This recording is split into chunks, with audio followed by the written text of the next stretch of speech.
లోక్సభ ప్రతిపక్ష నేత రాహుల్ గాంధీ ఢిల్లీలోని పార్లమెంట్ స్ట్రీట్ పోలీస్ స్టేషన్ వెలుపల మెరుపు ధర్నాకు దిగారు. జూలై 20న నీట్ పేపర్ లీకేజ్కు వ్యతిరేకంగా జరిగిన విద్యార్థుల నిరసనలో సాహిల్ లోచాబ్ అనే యువకుడు పెల్లెట్ గన్ గాయాలకు గురయ్యాడు. ఈ ఘటనపై యువకుడు ఫిర్యాదు చేసినప్పటికీ ఢిల్లీ పోలీసులు ఎఫ్ఐఆర్ నమోదు చేయడానికి నిరాకరించారని కాంగ్రెస్ ఆరోపించింది. రాహుల్ గాంధీ స్వయంగా బాధితుడిని వెంట పెట్టుకుని మొదట మందిర్ మార్గ్ పోలీస్ స్టేషన్కు, ఆ తర్వాత పార్లమెంట్ స్ట్రీట్ డీసీపీ కార్యాలయానికి వెళ్లి సీనియర్ అధికారులను కలిశారు. పోలీసుల నుంచి సరైన స్పందన రాకపోవడంతో ఎఫ్ఐఆర్ నమోదు చేసేంత వరకు కదిలేదే లేదంటూ రాహుల్ గాంధీ పోలీస్ స్టేషన్ ముందే రోడ్డుపై బైఠాయించారు. నిరసనలో ప్రియాంక గాంధీ కూడా పాల్గొన్నారు. మెరుపు ధర్నాతో ఢిల్లీ పోలీసులు చుట్టుపక్కల ప్రాంతాల్లో భారీగా ర్యాపిడ్ యాక్షన్ ఫోర్స్ అదనపు బలగాలు మోహరించారు.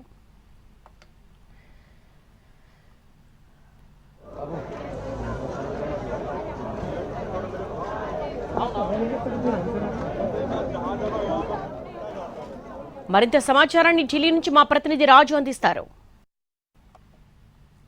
దేశ రాజధాని ఢిల్లీలో మరొకసారి ఆందోళన మొదలైంది. ఏకంగా లోక్సభలో ప్రతిపక్ష నేత రాహుల్ గాంధీ, ఎంపీ ప్రియాంక గాంధీలు ఇద్దరు కూడా ప్రస్తుతం పార్లమెంట్ స్ట్రీట్ పోలీస్ స్టేషన్ లో ఆందోళనకు దిగారు.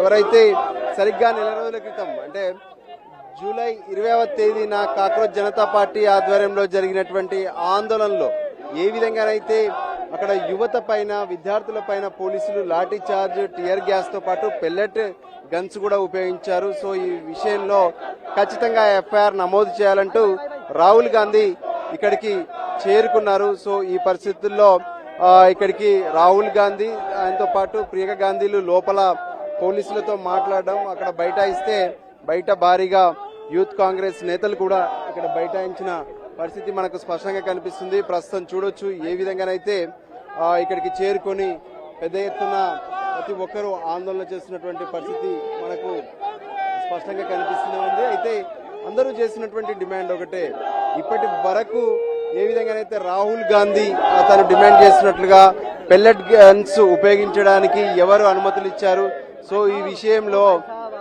ఖచ్చితంగా అటు మద్దతు ఇవ్వాల్సినటువంటి అవసరం ఉంది. దానిపైన ఎఫ్ఐఆర్ నమోదు చేయాలంటూ కూడా ఆయన డిమాండ్ చేస్తున్నారు. అయితే ప్రస్తుతం రాహుల్ గాంధీ లోపల పోలీస్ స్టేషన్ లో ఉన్నారు. అక్కడికి ఎవరిని కూడా అనుమతించేటటువంటి పరిస్థితి లేదు. ఇక బయట మాత్రం మద్దతుగా పెద్ద ఎత్తున అందరూ ఆందోళన చేస్తూనే ఉన్నారు. దానికి అనుగుణంగా ప్రస్తుతం ఆందోళన చేస్తున్నటువంటి వాళ్ళని కూడా మనము ప్రత్యేకంగా చూడొచ్చు.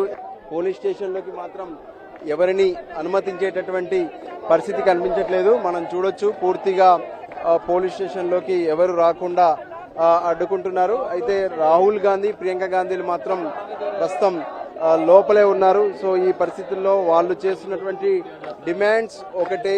సో ఎవరు కూడా ఇక్కడ ఆందోళన కూడా చేయొద్దంటూ ప్రస్తుతం స్పష్టం చేసినటువంటి పరిస్థితి ఉంది. దానికి అనుగుణంగానే రాహుల్ గాంధీ వీళ్ళందరూ కూడా డిమాండ్ చేస్తున్నారు. సో అడిగి తెలుసుకున్నాం. అవి राहुल और प्रियंका जी अंदर है? हाँ जी, अभी अंदर है. वो ये कर रहे हैं एफआईआर दर्ज कर लो, हम चले जाएंगे. वो एफआईआर दर्ज कर नहीं रहे अंदर, यही है और क्या. जब तक एफआईआर दर्ज नहीं होती तब तक वो बाहर नहीं आते.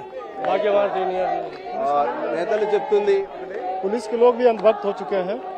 अंधभक्त और जो है कि देशभक्त में एक ही अंतर है. एक जो अंधभक्त होता है, अंधभक्त और आतंकवादी में दो एक ही अंतर होता है. अंधभक्त जो होता है अपने देश को बर्बाद करता है और आतंकवादी जो होता है वो अपने दूसरे देश को बर्बाद करता है. तो ये जो है, ये जो मुखौटा लगाया हुआ इन्होंने चेहरे पे, जो है चेहरा कुछ और है, काम कोई और कर रहा है. उनके निशाने पे कोई और मुकदमा दर्ज कर रहा है, कोई और के लाठीचार्ज हो रहा है. लेकिन सच्चाई ये है कि जो पीछे बैठ के जो कुर्सी पे जो खेल रहा है वो वास्तव में अमित शाह है. స్పష్టంగా డిమాండ్ చేస్తున్నారు. ఏ విధంగానైతే అమిత్ షా ఒకవైపు రాజీనామా చేయాలంటూ పార్లమెంట్ లో ఏ విధంగానైతే డిమాండ్ చేశారో అదే విధంగా ప్రస్తుతం ఎఫ్ఐఆర్ నమోదు చేయాలంటూ కూడా ఇక్కడ డిమాండ్ చేస్తున్నారు. పోలీసులు గేట్ క్లోజ్ చేశారు. మనం ఇక్కడ చూడొచ్చు, గేట్ ను క్లోజ్ చేశారు. భారీగా పోలీసులు మోహరించి ఉన్నారు. ఎవరిని కూడా లోపలికి అనుమతించడం లేదు. సో రాహుల్ గాంధీ, ప్రియాంక గాంధీలు మాత్రం ప్రస్తుతం ఆందోళన కొనసాగిస్తున్నారు. ఏదైతే దాడులు జరిగినటువంటి వ్యవహారంలో ఖచ్చితంగా ఎఫ్ఐఆర్ నమోదు చేయాలంటూ కూడా వాళ్ళు డిమాండ్ చేస్తున్నటువంటి పరిస్థితి ఉంది. దానికి సంబంధించి కొంతమంది తెలుగు రాష్ట్రాల నుంచి కూడా నేతలు వచ్చారు. వాళ్ళని అడిగి తెలుసుకుందాం ఏం జరుగుతుంది. నిన్న మొన్న జరిగిన విద్యార్థుల ఆందోళనలో తుపాకులతో దాడి చేసిన వ్యక్తులు ఏవైతే ఉన్నారో ఆ బాధ్యుని తీసుకొచ్చి ఎఫ్ఐఆర్ చేయాలనే ఉద్దేశంతో రాహుల్ గాంధీ గారు ఎఫ్ఐఆర్ చేయాలని చెప్పేసి పోలీస్ స్టేషన్కి రావడం జరిగింది. ఎఫ్ఐఆర్ చేయకపోగా పిల్లలపైన దాడులను కొనసాగించిన వారిని ప్రొటెక్ట్ చేస్తున్న ఈ నరేంద్ర మోడీ పాలనను అంతం చేయాలనే ఉద్దేశంతోనే ప్రజల కోసం పోరాడే ఏకైక నాయకుడు భారతదేశ వ్యాప్తంగా రాహుల్ గాంధీ గారు. రాజకుటుంబంలో పుట్టిన వ్యక్తి అయినప్పటికీ రోడ్డుపైన బైఠాయించి పిల్లల కోసం ఈ భారతదేశ ప్రజల కోసం బాగోగులు చూడాలనే ఉద్దేశంతోనే చిన్నపిల్లలు భవిష్యత్తు కోసం కొట్లాడిన విద్యార్థులపైన గోళీలను తుపాకీతో దాడి చేసిన పోలీసులపై ఎఫ్ఐఆర్ చేయాలి. ఆ ఎఫ్ఐఆర్ చేయడం కోసమనే రాహుల్ గాంధీ గారు పార్లమెంట్ నుంచి పోలీస్ స్టేషన్ దాకా రావడం జరిగింది. రైట్, చూడొచ్చు ఏ విధంగానైతే ఇక్కడ వాళ్ళు డిమాండ్ చేస్తున్నట్టుగా పోలీసులను మాత్రం పెద్ద ఎత్తున భారీగా మోహరించారు. సో ఈ పరిస్థితుల్లో లోపలికి ఎవరిని కూడా అనుమతించట్లేదు. కానీ ఎవరైతే ఆ పెల్లెట్ గన్స్ ఉపయోగించారో, ఎవరైతే దాడులు చేశారో వాళ్ళపైన ఎఫ్ఐఆర్ నమోదు చేయాలంటూ Rahul Gandhi parliament street police స్టేషన్లో తన ఆందోళనను కొనసాగిస్తారు.